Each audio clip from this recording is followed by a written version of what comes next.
రాజకీయ ప్రవేశం ఎన్ని సంవత్సరాల నుంచి చేస్తున్నారు? 2001 నుండి చేస్తున్నాను. సుమారు 23 సంవత్సరాల నుంచి నేను రాజకీయంలో ఉన్నాను. వైసీపీ పాలన ఏ విధంగా ఉందని భావిస్తున్నారు? వైసీపీ పాలన 2009 జగనన్న ముఖ్యమంత్రి అయిన నాటి నుండి రాష్ట్రంలో కానీ గ్రామాల్లో కానీ రామరాజ్యం నడుస్తుంది.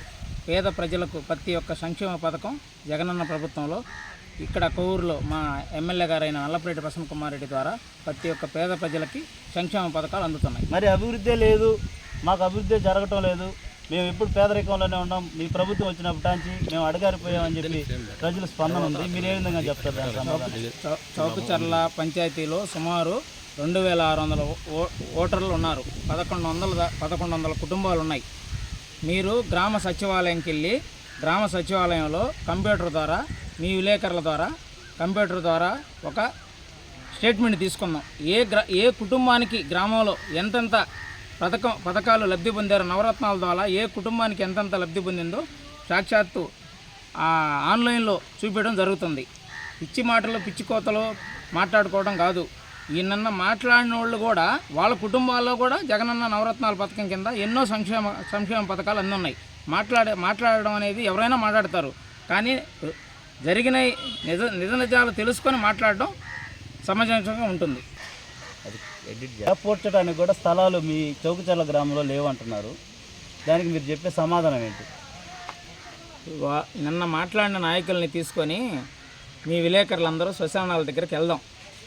ఉండే శ్మశానాలు ఏ విధంగా ఉన్నాయో మీ పత్రికా విలేకరు ద్వారానే వాళ్ళు అడిగిన మాటకి సమాధానం మేము చెప్తాం. రోడ్లు ఇప్పుడు పట్టా ఇల్లులు ఇచ్చారన్నారు కదా, అవి అందరికీ రాలేదు. మాకు అందరికీ పేపర్లు మాత్రమే ఇచ్చారు. మాకు ఇంకా పట్టాలు రాలేదు, ఇళ్ల స్థలాలు రాలేదు, మేము కట్టుకున్న దానికి ఇంటి నిర్మాణం కూడా పూర్తి కాలేదని అంటున్నారు. మీ ప్రభుత్వంలో మీరు చెప్పే సమాధానం ఏంటి? జగన్మోహన్ రెడ్డి గారు 2019లో ముఖ్యమంత్రి అయిన తర్వాత చౌకచర్ల చిన్నార్జునవాడ పక్కనే సుమారు 3 ఎకరాల 50 సెంట్లు గవర్నమెంటు భూమి ఉంది. దానిని గ్రావెలు అవన్నీ లెవలింగ్ చేయడం జరిగింది.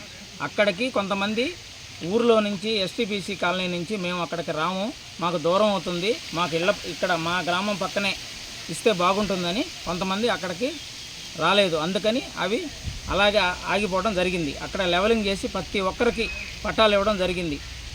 ప్రతిపక్షాలు బలాలుగా ఉన్నాయి అంటే మీకు మెజారిటీ ఎక్కువగా వస్తుంది, మేము ఎక్కువ శాతం గెలుస్తాము, వైసీపీ లేదు మొత్తం ఖాళీ అయిపోయింది అన్న మాటలు బయటకు వస్తున్నాయి. దానికి మీరు చెప్పే సమాధానం ఏంటి? మాట్లాడుకోవడానికి ఏముందండి, మాటలు ఏమైనా మాట్లాడతారు. వైసీపీ పార్టీ చౌకచర్లలో ఉండేది లేనిదనేది జూన్ 4వ తేదీ 12:30కు తెలుస్తుంది. చౌకచర్ల గ్రామ పంచాయతీలో మూడు బూతులు ఉన్నాయి.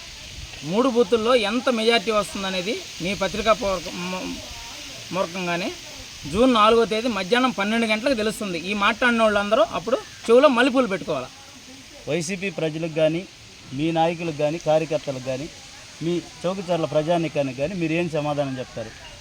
చౌకచర్ల గ్రామ ప్రజలకి ఒక ఎంపీటీసీగా ఒక ప్రజాప్రతినిధిగా నేను చెప్పేది ఏంటంటే, జగనన్న ముఖ్యమంత్రి అయిన కాడి నుండి పార్టీలు చూడకుండా, కులాలు చూడకుండా, మతాలు చూడకుండా ప్రతి ఒక్క కుటుంబానికి సంక్షేమ పథకాలు అందించడం జరిగింది. గతంలో 2 సంవత్సరాల దేశంలో కరోనా విలయతాండం ఇచ్చి ఎంతోమంది మా పంచాయతీలో కూడా ఇంచుమించు 18 మంది చనిపోవడం జరిగింది. కరోనా సమయంలో కూడా జగన్మోహన్ రెడ్డి గారు ఏ ఒక్క సంక్షేమ పథకాన్ని కానీ ఏ ఒక్క హామీని కానీ ప్రతి ఒక్క పేద ప్రజలకి అందించడం జరిగింది. మాకు జగనన్న ప్రవేశపెట్టిన సంక్షేమ పథకాలే మాకు శ్రీరామ రక్ష. మా ప్రసన్న కుమార్ రెడ్డి గారు ఎమ్మెల్యేగా గెలుస్తారు, జి సాయి రెడ్డి గారు ఎంపీగా గెలుస్తారు. థ్యాంక్ యూ అన్న. Please subscribe my channel. Please subscribe my channel.